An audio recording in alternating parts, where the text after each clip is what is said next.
Greetings to you all in the precious name of our Lord Savior Jesus Christ. అపోస్తల కార్యములు 1వ అధ్యాయము 5వ వచనం చూసినట్లయితే ఆ యొక్క 5వ వచనం ద్వారా ప్రభు నిన్ను నన్ను ప్రశ్నిస్తూ ఉన్నాడు. ఏమని ప్రశ్నిస్తున్నాడని ఆలోచిస్తూ ఉన్నావా? ఇదిగో యోహాను నీళ్ల చేత బాప్తిస్మం ఇచ్చుచూ ఉన్నాడు.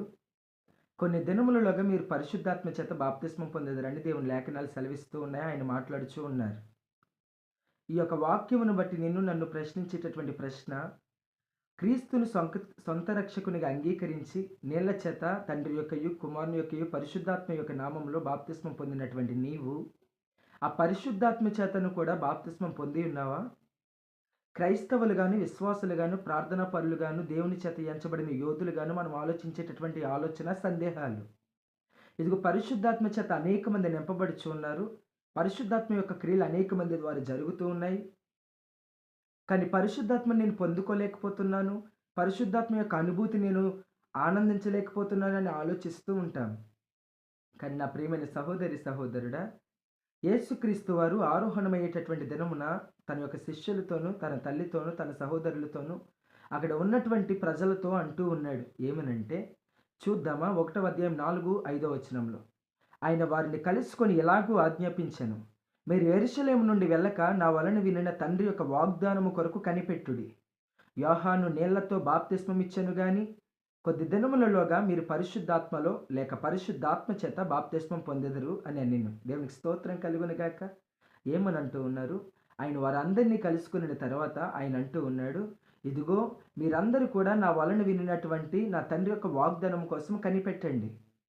యోహాను నీళ్ల చేత బాప్తిస్మం ఇచ్చెను గాని కొన్ని దినములలోగా మీరు పరిశుద్ధాత్మతో బాప్తిస్మం పొందెదరు అని చెప్తూ ఉన్నాడు. మరలా అనుకుంటూ ఉంటాము, పరిశుద్ధాత్మ పొందుకున్న తర్వాత మనకు వచ్చే అనుభూతి ఏంటని ఆలోచిస్తూ ఉంటే ఆయన అంటూ ఉన్నాడు 8వ వచనంలో, అయినను పరిశుద్ధాత్మ మీ మీదకి వచ్చినప్పుడు మీరు శక్తి నొందెదరు గనుక మీరు యెరూషలేములోను యూదయ సమరయ దేశములు ఎందంతటను బూదిగంతముల వరకు నాకు సాక్షులయ్యిందరని ఆయన వారితో చెప్పుచూ ఉన్నాడు. దేవునికి స్తోత్రం కలుగునుగాక. ఏమనంటూ ఉన్నాడు? ఇదిగో నా ప్రియమైన సహోదరి సహోదరులారా, ప్రభు యొక్క ఆత్మచేత మీరు బాప్తిస్మం పొందాలి. ఆయన అంటున్నటువంటి మాట, ఆత్మ లేనివాడు నావాడు కానేరడు. వారు స్త్రీలైనను పురుషులైనను పెద్దవారైనను ధనవంతులైనను పేదవారైనను దరిద్రులైనను ధనికులైనను ఎవరైనా సరే కులమత భేదములు లేవు, ధనవర్గములు లేవు. కానీ ఆయన అంటూ ఉన్నాడు, ఆ పరిశుద్ధాత్మ లేనివాడు నావాడు కానేరుడు అని చెప్తూ ఉన్నాడు. ఇదిగో నువ్వు వెన్నాళ్ళ నుండి క్రిస్టియన్గా ఉన్నా, ప్రభుని ఆరాధిస్తూ ఉన్నా, ప్రార్థన చేస్తూ ఉన్నా, ప్రభుని స్తుతించేటటువంటి స్థానంలో మొట్టమొదటి వ్యక్తువుగా ఉన్నా కానీ ఆయన అంటూ ఉన్నాడు, ఆత్మ లేనివాడు నావాడు కానేరుడు. సేవకులను కూడా అనేక మంది సేవకులు ఉంటూ ఉన్నారు. ఇదిగో పరిశుద్ధాత్మ చేత నింపబడి కార్యములు చేసేవారు ఉన్నారు. ఆత్మ లేకుండా లోకానుసారంగాను జీవించేవారుగా ఉన్నారు. కానీ ఆయన అంటూ ఉన్నాడు, ఆత్మ లేనివాడు నావాడు కానేరుడు. నా ప్రియమైన సహోదరి సహోదరుడా, నీతో ప్రశ్నిస్తున్నటువంటి మాట, నాతో అడుగుతున్నటువంటి మాటను బట్టి నువ్వు చేసేటటువంటి కార్యం ఏం చేయాలో తెలుసా? అదేవిధంగా ఇక్కడ అంటున్నటువంటి మాట, వారందరూ కూడా పరిశుద్ధాత్మ పొందుకోవడానికి గల కారణము 14వ వచనంలో అంటూ ఉన్నాడు, వీరందరూ వీరితో కూడా కొందరు స్త్రీలను యేసు తల్లి అయిన మరియయు ఆయన సహోదరులను ఏక మనస్సుతో ఎడతెగక ప్రార్థన చేయుచూ ఉన్నారు. ఏం చేస్తూ ఉన్నారు? వారందరూ ఏక మనస్సుతో ఎడతెగక ప్రార్థన చేస్తూ ఉన్నారు గనుక వారందరి మీదకి కూడా పరిశుద్ధాత్మ దిగి వచ్చి ఉన్నది. యెరూషలేములో ఒక మేడగదిలోనికి వారు బస చేయుచున్నటువంటి మేడగదిలోనికి ప్రభు చెప్పినటువంటి వాగ్దానమును బట్టి ఆయన ఏమని ఉన్నాడు, మీరు నా వలన వినినటువంటి తండ్రి యొక్క వాగ్దానం కొరకు కనిపెట్టండి అని చెప్పినప్పుడు, ఈ యెరూషలేముని విడిచిపెట్టి వెళ్లకుండా మీరు వాగ్దానం కోసం కనిపెట్టండి అని చెప్పినప్పుడు వీరందరూ కూడా యెరూషలేములో ఉన్నటువంటి ఒక మేడగదిలోనికి వెళ్ళి వీరందరూ ఏం చేస్తూ ఉన్నారంట, ఇంచుమించు 120 మంది 15వ వచనంలో చెప్పబడుతున్నది. అపోస్తలుల కార్యాలు 1వ అధ్యాయం 15వ వచనం. వారందరూ ఇంచుమించు 120 మందిగా చేర్చబడి ఉన్నారు. వారిలో క్రీస్తు అయినటువంటి తల్లి కూడా ఉన్నది, వారి సహోదరులు ఉన్నారు, శిష్యులు ఉన్నారు, కొంతమంది స్త్రీలు ఉన్నారు. వీరందరూ కూడా చేర్చబడంట ఏక మనస్సుతో ఎడతెగక ప్రార్థన చేస్తూ ఉండగా ఆ యొక్క పెంతుకొస్తు పండుగ దినము వచ్చిందంట.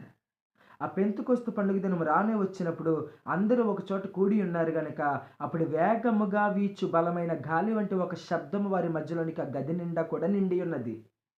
ఆ గది నిండా కూడా నిండి ఉన్న తదుపరి అగ్ని జ్వాలల వలె పరిశుద్ధాత్మ వారి మీదకు వచ్చినప్పుడు అది నాలుకలుగా విభాగింపబడి ప్రతి ఒక్కరి మీద వ్రాలగా వారు అన్య భాషలు మాట్లాడి ప్రభుని ఆరాధించారంట.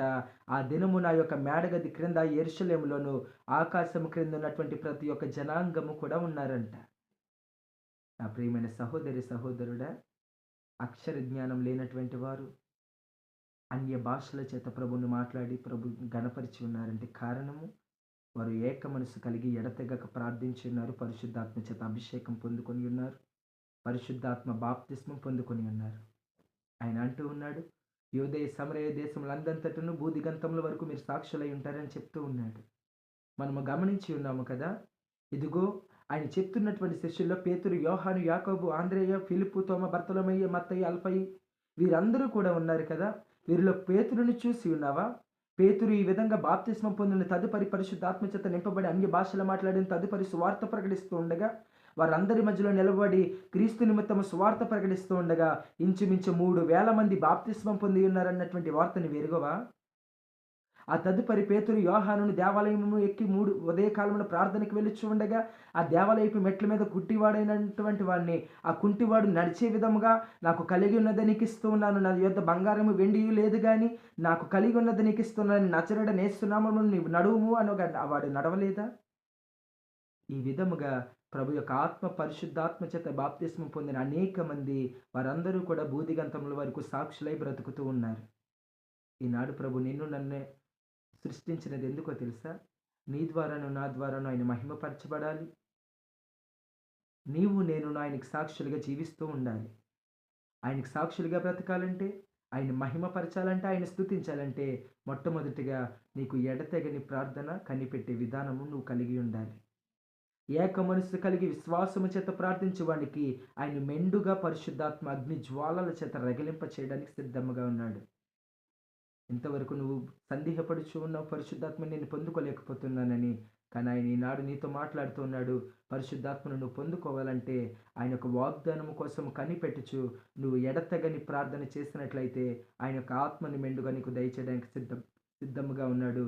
ఈ కొద్ది మాటలు ప్రభు దీవించును గాక. ఆమేన్.